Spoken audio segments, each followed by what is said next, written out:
नमस्कार। मैं विजय कुमार पुरी, गांव पदरा, पालमपुर, हिमाचल प्रदेश से उत्तर क्षेत्र सांस्कृतिक केंद्र NZCC पटियाला के सौजन्य से हिंदी साहित्य के भक्तिकालीन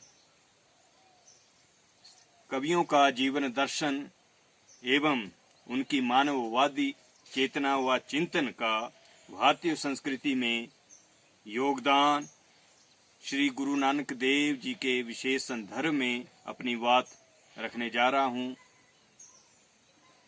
आप सभी का हार्दिक आभार। भक्तिकालीन साहित्य अपने आप में अनूठा साहित्य माना जाता है। साहित्यिक समीक्षक इस युग को स्वर्ण युग कहकर इस युग की महत्ता के दिग्दर्शन करवा देते हैं।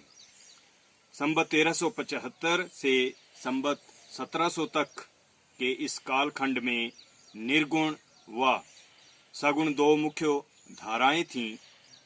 इन दोनों धाराओं की दो शाखाएं ज्ञान मार्गी और प्रेम मार्गी तथा राम काव्य धारा एवं कृष्ण काव्य धारा प्रमुख रूप से प्रवहमान थीं। इसके अतिरिक्त भी साहित्य रचना साथ साथ हो रही थी। ज्ञान मार्गी काव्य धारा को ही संत काव्य परंपरा कहा जाता है और उपरोक्त सभी धाराएं भक्ति भावना को सुदृढ़ करती हैं। वास्तव में भागवत धर्म के प्रचार प्रसार के परिणाम स्वरूप भक्ति आंदोलन का आरंभ हुआ था और उसकी लोकोन्मुखी प्रवृत्ति के कारण धीरे धीरे लोक प्रचलित भाषाएं भक्ति भावना की अभिव्यक्ति का माध्यम बनती गईं। भारतीय धर्म साधना के इतिहास में भक्ति मार्ग का विशिष्ट स्थान है। लोग प्रायः प्राकृतिक वस्तुओं अथवा घटनाओं के मूल में किसी देवता की कल्पना कर लेते थे और उन्हें प्रसन्न रखने के लिए यज्ञादि का आयोजन करते थे। विनय अथवा प्रार्थना भी उनके दैनिक जीवन की उल्लासमयी अभिव्यक्ति थी। भक्ति का उदय एवं विकास। हिंदी के कई विद्वानों का मत है कि भक्ति युग का आविर्भाव राजनीतिक पराजय का परिणाम है, जबकि कुछ अन्य विद्वान भक्ति को अविच्छिन्न सांस्कृतिक धार्मिक एवं सामाजिक भावना का परिणाम मानते हैं। इनके लिए यह एक आंदोलन है, महा आंदोलन है, जो कि भारतीय साधना के इतिहास में बेजोड़ है। आचार्य रामचंद्र शुक्ल जी भक्ति आंदोलन को पराजित मनोवृत्ति का परिणाम तथा मुस्लिम राज्य की प्रतिष्ठा की प्रतिक्रिया मानते हुए कहते हैं, अपने पौरुष से हताश जाति के लिए भगवान की शक्ति और करुणा की ओर ध्यान ले जाने के अतिरिक्त दूसरा मार्ग ही क्या था। वहीं बाबू गुलाब राय कहते हैं, मनोवैज्ञानिक तथ्यों के अनुसार हार की मनोवृत्ति में दो बातें संभव हैं, या तो अपनी आध्यात्मिक श्रेष्ठता दिखाना या भोग विलास में पड़कर हार को भूल जाना। भक्ति काल में लोगों में प्रथम प्रकार की प्रवृत्ति पाई गई। कुछ पाश्चात्य विचारक यथा बेवर, कीथ, ग्रियर्सन आदि भक्ति आंदोलन को ईसाई धर्म की देन मानते हैं। वहीं कुछ विद्वान इसे मुस्लिम संस्कृति के संपर्क की देन भी मानते हैं, किंतु भारतीय विद्वानों ने इन मतों का युक्ति युक्त खंडन कर भक्ति का मूल उद्गम प्राचीन भारतीय स्रोतों से सिद्ध किया है। डॉक्टर शिव कुमार शर्मा के कथनानुसार इन सब के मूल में किसी भी भारतीय वस्तु को महत्वहीन सिद्ध करने की दूर अभिसंधि है और कुछ भी नहीं है। आचार्य हजारी प्रसाद द्विवेदी भक्ति के उदय की कहानी को ना तो पराजित मनोवृत्ति का परिणाम मानते हैं और ना ही मुस्लिम राज्य की प्रतिष्ठा की प्रतिक्रिया स्वरूप। उनका कथन इस प्रकार से है, यह बात अत्यंत उपहासास्पद है कि जब मुसलमान लोग उत्तर भारत के मंदिर तोड़ रहे थे तो उसी समय अपेक्षाकृत निरापद दक्षिण में भक्त लोगों ने भगवान की शरणागति की प्रार्थना की। मुसलमानों के अत्याचारों से यदि भक्ति की भावधारा को उमड़ना था तो पहले उसे सिंध में और फिर उसे उत्तर भारत में प्रकट होना था, पर वह हुई दक्षिण में। वहीं यह भी सत्य है कि सभी मुस्लिम शासक अन्यायी और अत्याचारी नहीं थे। बहुत से शासक सहिष्णु और उदार भी थे, जिनके शासनकाल में साहित्य, संस्कृति और कला को प्रोत्साहन मिला। उपरोक्त सभी मतों का तर्क संगत खंडन कर आचार्य हजारी प्रसाद द्विवेदी जी ने भक्ति आंदोलन का श्रेय दक्षिण के आलवार संतों के साथ साथ पुरातन काल से चली आ रही भक्ति परंपरा को दिया है। तभी तो उन्होंने कहा है कि समूचे भारतीय इतिहास में यह अपने ढंग का अकेला साहित्य है। इसी का नाम भक्ति साहित्य है। यह एक नई दुनिया है। यह साहित्य एक महती साधना और प्रेमोल्लास के देश का साहित्य है, जहाँ जीवन के सभी विषाद, नैराश्य और कुंठाएं जुड़ जाती हैं। भारतीय जनमानस भक्ति साहित्यों का श्रवण करते हुए आशान्वित होता रहा है। द्विवेदी जी आगे कहते हैं कि भक्ति साहित्य मनुष्य के जीवन के एक निश्चित लक्ष्य और आदर्श को लेकर चला। यह लक्ष्य है भगवत भक्ति और आदर्श है शुद्ध सात्विक जीवन तथा साधन है भगवान के निर्मल चरित्र और सरस लीलाओं का गान। इस साहित्य को प्रेरणा देने वाला तत्व भक्ति है, इसलिए यह साहित्य अपने पूर्ववर्ती साहित्य से भिन्न है। संत काव्य परंपरा। निर्गुण धारा के अंतर्गत संत काव्य परंपरा आती है, जिसे आचार्य रामचंद्र शुक्ल जी ने निर्गुण ज्ञानाश्रय शाखा, आचार्य हजारी प्रसाद द्विवेदी जी ने निर्गुण भक्ति साहित्य तथा डॉक्टर राम कुमार वर्मा जी ने संत काव्य परंपरा का नाम दिया है। श्री पीताम्बर दत्त वड़थवाल संत शब्द की व्युत्पत्ति शांत शब्द से मानते हैं और इसका अर्थ निवृत्ति मार्ग या वैरागी अभिहित किया है। वहीं श्री परशुराम चतुर्वेदी जी के कथनानुसार संत शब्द उस व्यक्ति की ओर संकेत करता है जिसने सत्य रूपी परम तत्व का अनुभव कर लिया हो और जो इस प्रकार अपने व्यक्तित्व से ऊपर उठकर उसके साथ तद्रूप हो गया हो, जो संत स्वरूप नित्य सिद्ध वस्तु का साक्षात्कार कर चुका हो अथवा अप्रोक्ष की उपलब्धि के फलस्वरूप अखंड सत्य में प्रतिष्ठित हो गया हो, वही संत है। वास्तव में निर्गुण धारा के कवियों को संत तथा सगुण धारा के कवियों को भक्त कहा जाता है। संत मत का भवन उनके अनुभव के आधार पर बना है। वे कागज में लिखे की अपेक्षा आंखों देखे पर अधिक विश्वास करते हैं। ऐसी बात नहीं कि यह मत भारत की प्राचीन धार्मिक मान्यताओं एवं धारणाओं की सर्वथा उपेक्षा करके चला हो। संत काव्य बौद्ध धर्म और उसके साहित्य से अनुप्राणित है। शिव कुमार शर्मा जी कहते हैं, बौद्ध धर्म से महायान और हीनयान संप्रदायों का आविर्भाव हुआ। महायान से मंत्रयान, मंत्रयान से वज्रयान और इसी वज्रयान की तांत्रिकता की प्रतिक्रिया में नाथ संप्रदाय का विकास हुआ और नाथ संप्रदाय के प्रेरणा मूलक तत्वों को ग्रहण करके संत काव्य मत अवतरित हुआ। बौद्ध धर्म से लेकर नाथ संप्रदाय तक इस प्रक्रिया में जो जीवन तत्व उभरे, उन सबका समावेश संत काव्यों में हुआ है। इसमें बौद्ध धर्म का शून्यवाद, नाथ संप्रदाय का योग व अवधूत भावना तथा वज्र यानी सिद्धों की संध्या भाषा की उल्टवासियों तक का समाहार है। संत काव्य में अवतार, मूर्ति, तीर्थ, व्रत, माला तथा बाह्य धार्मिक आडंबरों का कड़ा विरोध किया गया है।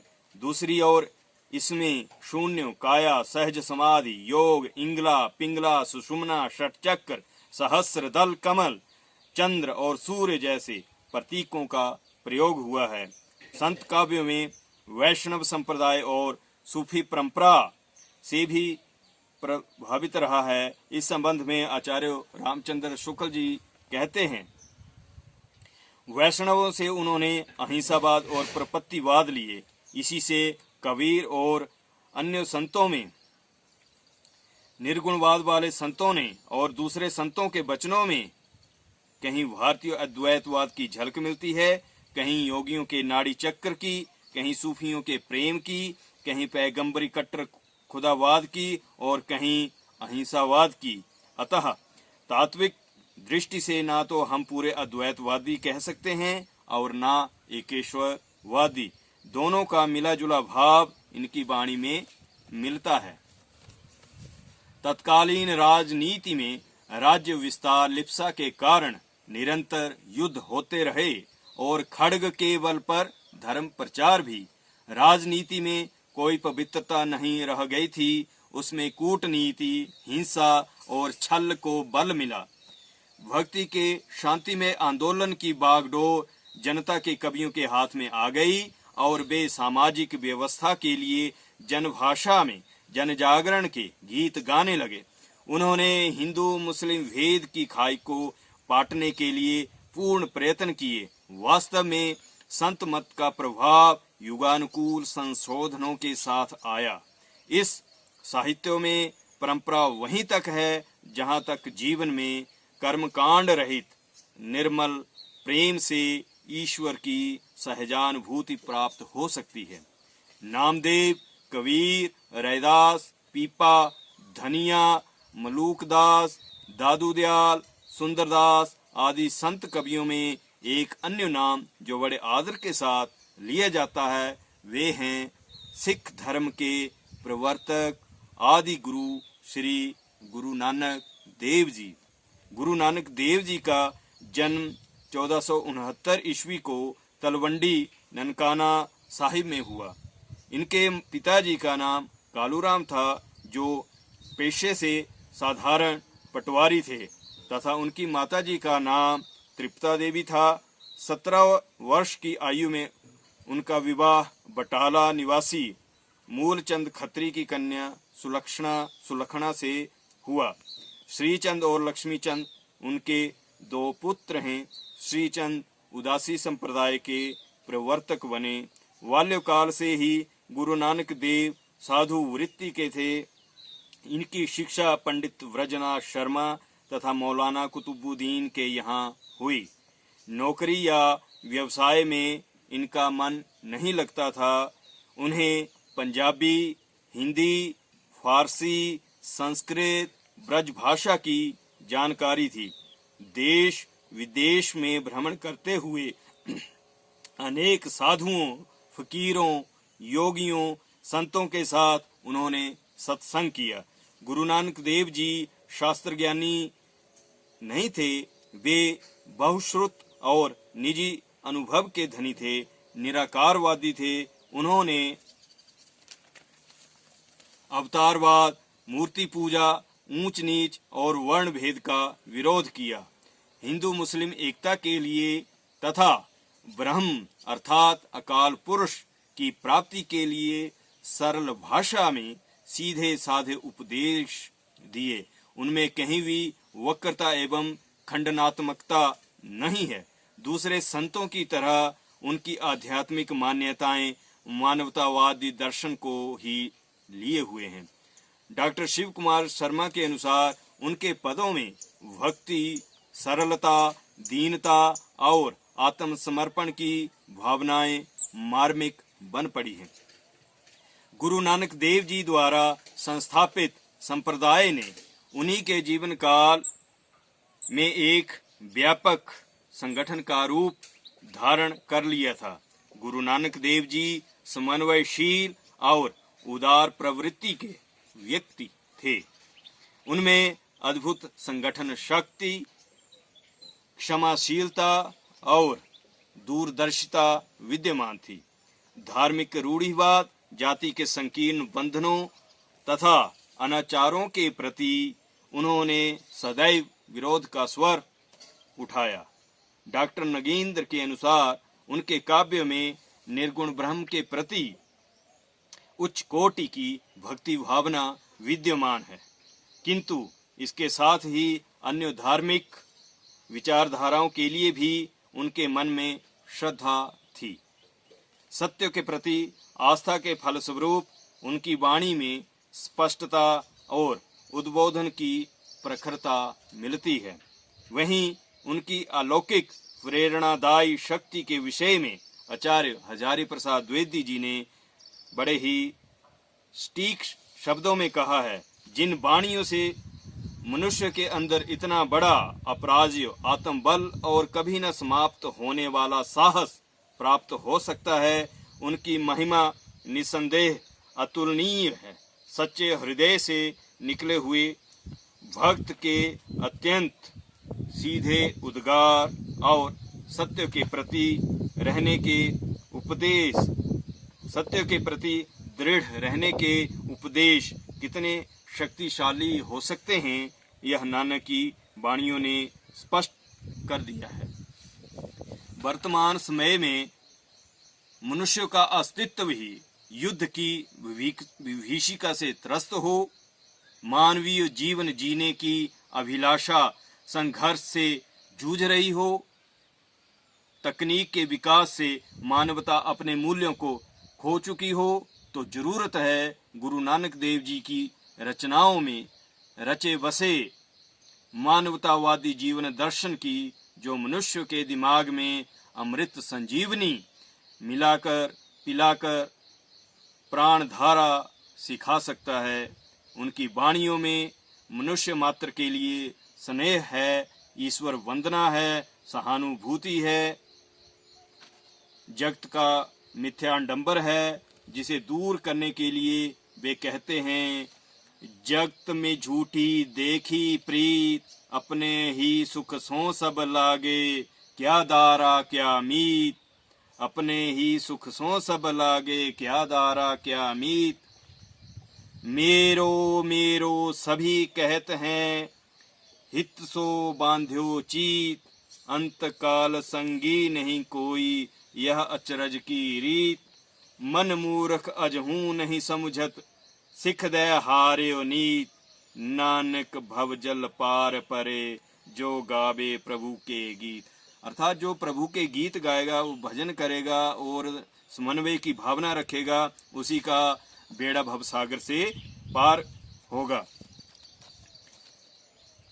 वहीं झूठे पारिवारिक सामाजिक बंधनों पर भी उन्होंने कहा है। वे कहते हैं कि ईश्वर के बिना तेरा कोई सहाय नहीं है, हरि बिनु तेरो को ना सहाई, काकी मात पिता सुत वनिता, को काकू को भाई, धनु धरनियरु संपत्ति सगरे, जो मानियो अपनाई, तन छूटे कछ संग न चाले, कहता ही लपटाई, दीन दयाल सदा दुख भंजन, तासी रुचि न बढ़ाई, नानक कहत जगत सब मिथ्या, ज्यों सुपना रे नाई। नानक जी कहते हैं कि ये जगत उसी प्रकार मिथ्या है जिस प्रकार रात को देखा गया स्वप्न। वहीं भी आगे कहते हैं कि सभी जीवों का एक ही ईश्वर है। सबना जिया का इकुदाता सो में बिसरी न जाई। सुनिए सतु संतोख ज्ञानु, सुनिए अठिसठी का इंसानू, सुनिए अठसठी का इंसानू। गुरु नानक देव जी कहते हैं कि इंसान संसार में जीवित रहते ही मान सम्मान पाता है, प्राण छूटते ही प्रेत स्वरूप समझा जाता है और उससे शीघ्र ही दूरी बनाने की बात लोग करते हैं। उन्हीं के शब्द में सब कछु जीवित को व्यवहार, मातु पिता भाई सुत बांधव अरु पुनि गृह की नार। तन ते प्राण होत जब न्यारे, टेरत प्रेत पुकार। आध घड़ी को नहीं राखे, घर ते देत निकार। मतलब जब मनुष्य व्यक्ति के जितने भी प्रिय बंधु बांधव हैं उसकी मृत्यु होने के पश्चात उसको घर में पल भर भी नहीं रखना चाहते हैं। यही शाश्वत सत्य है, यही जीवन का मूल दर्शन है। ईश्वर प्रत्येक जीव में समाहित है, तभी वे कहते हैं काहे रे बन खोजन जाई, सर्व निवासी सदा अलेपा तो ही संग समाई। पुष्प मध्य ज्यों बास बसत है, मुकर माहि जस छाई। तैसे ही हरि बसे निरंतर, घट ही खोजा भाई। हमारे इस शरीर के अंदर ही सारी के सारे भाव, सारी की सारी मानवता यही छिपी है, यही उनका कहना है। गुरु की महिमा का ही महत्व है कि मानव सभी तृष्णाओं से मुक्त हो पाता है। नानक जी के शब्दों में, जो नर दुख में दुख नहीं माने, सुख स्नेह अरु भय नहीं जाके, कंचन माटी जाने, नहीं निंदा नहीं अस्तुति जाके, लोभ मोह अभिमाना, आशा मनसा सकल त्याग के, जगते रहे निराशा। काम क्रोध जे ही परसे, नाही तेहि घर ब्रह्म निवासा। गुरु कृपा जे ही नर पै कीहनी, तिनया जुक्ति पिछानी। नानक लीन भयो गोविंद सो, ज्यों पानी सो पानी, ज्यों पानी सो पानी। अंततः कह सकते हैं कि गुरु नानक देव जी ने अपना पूरा जीवन समाज सेवा और उनका दुख हरने के लिए ही बिता दिया। आज के संदर्भ में उनकी दी हुई शिक्षाओं का शाश्वत मूल्य है। उनकी ये शिक्षाएं सच्चाई और सद्भावना के रास्ते पर चलने को कहती हैं। गुरु नानक देव जी ने जो सदियों पहले लंगर परंपरा शुरू की, अंततः कह सकते हैं कि गुरु नानक देव जी ने अपना पूरा जीवन समाज सेवा और उनका दुख हरने के लिए ही बिता दिया।